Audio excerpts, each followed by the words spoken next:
है, आपके दिमाग में यह सवाल कभी न कभी आए ही होंगे, जैसे मनुष्य का भाग्य कब लिखा जाता है?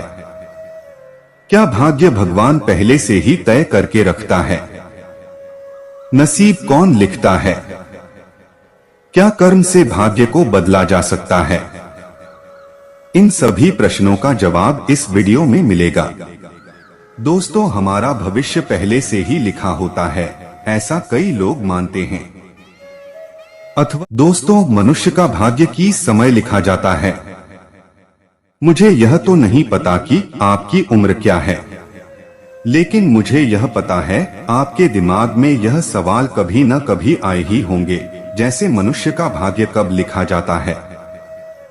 क्या भाग्य भगवान पहले से ही तय करके रखता है? नसीब कौन लिखता है? क्या कर्म से भाग्य को बदला जा सकता है?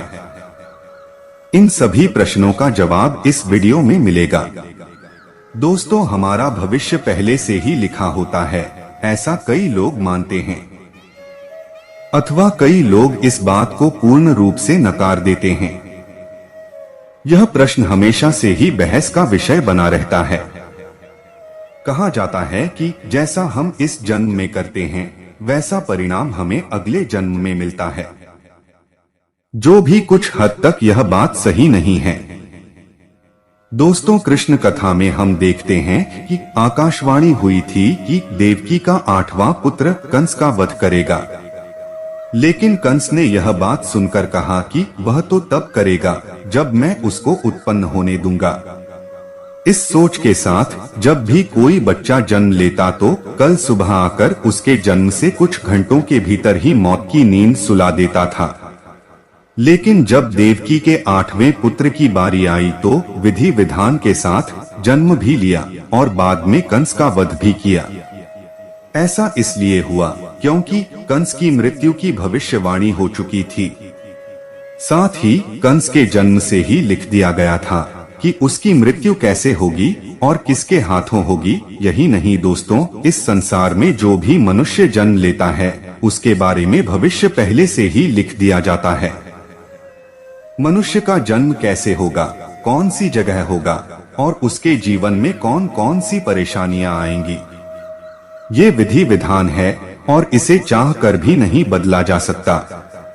इसके साथ ही आपको यह बता दें कि कई ऐसे पौराणिक शास्त्रों एवं ग्रंथ मौजूद हैं, जिनमें कई महापुरुषों के भाग्य पहले से ही लिखे होने के प्रमाण मिलते हैं। जैसे हम रामायण में देखते हैं तो पहले से ही तय था कि भगवान श्री राम को 14 सालों का वनवास मिलेगा। अर्थात इसके पीछे का कारण भगवान श्री राम के हाथों रावण का वध होना था। इससे आप ही सोचो कि अगर माता कैकेयी मंथरा के बहकावे में न आती तो ना ही श्री राम को माता सीता के साथ वनवास के लिए जाना पड़ता। तो सोचिए, रावण का वध श्री राम के हाथों कैसे संभव होगा? यह सब कैसे होना था? यह सब पहले से लिखा जा चुका था, जिससे कि यह सभी के समय से संभव हो पाया।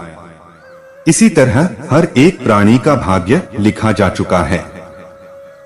हम सब नाटक के छोटे से पात्र हैं, जिनका किसी न किसी उद्देश्य के चलते इस संसार में जन्म हुआ है। लेकिन यह बात भी गलत नहीं है कि आपकी किस्मत आपके काम पर आधारित है। वह कहावत तो आपने सुनी ही होगी कि जैसा बोओगे वैसा पाओगे।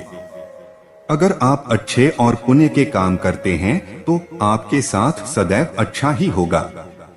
अगर आपने जीवन में हमेशा बुरे काम किए हैं तो ज्यादातर संभावना है कि आपको उसका दुष्प्रभाव इसी जन्म में देखने को मिल जाएगा। अर्थात आपने अगर बबूल पेड़ लग होगा तो आपको आम के फल कैसे मिल जाएंगे। इसलिए हमारे शास्त्रों में हमेशा धर्म और पुण्य के काम करने की प्रेरणा दी गई है, क्योंकि यही वह रास्ता है जो हमें इस जन्म मरण के चक्कर से बाहर निकाल सकता है। वरना बुरे कर्म करने वालों को तो भगवान के चरणों में भी स्थान नहीं मिलता। यही नहीं दोस्तों, तुलसीदास जी ने भी इस बात को स्पष्ट रूप से एक चौपाई में कहा है कि कर्म ही प्रधान है, यानी कि जैसा मनुष्य कार्य करेगा वैसा उसे फल मिल जाएगा। इसी के साथ एक यह बात सामने आती है कि पांडु पुत्र अर्जुन के हाथों कर्ण का वध हुआ था।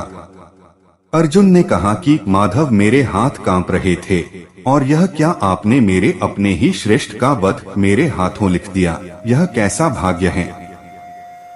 तो इस पर श्री कृष्ण ने कहा, पांडु पुत्र मैं कौन होता हूँ किसी मनुष्य को प्राण देने वाला, यह तो कर्म का फल है। जिस तरह उसने जीवन में कर्म किए उसे उसके फलस्वरूप परिणाम मिल गया। और हमें जीवन में किस स्तर पर फूल मिलेंगे या कांटे, यह मनुष्य खुद कर्मों के द्वारा तय करता है। श्री कृष्ण ने कहा, तुमने धर्म के विरोध में स्वर उठाया और धर्म का रास्ता चुना, लेकिन फिर भी मैंने उन्हें कई विकल्प दिए, परंतु उसने हर बार दुर्योधन और उसकी मित्रता को आवश्यक समझा।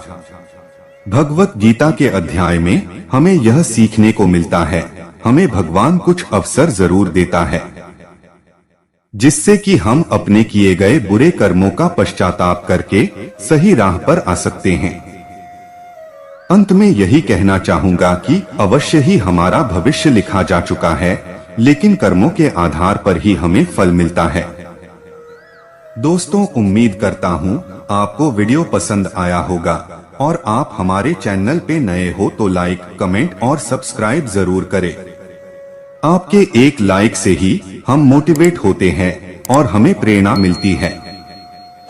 धन्यवाद।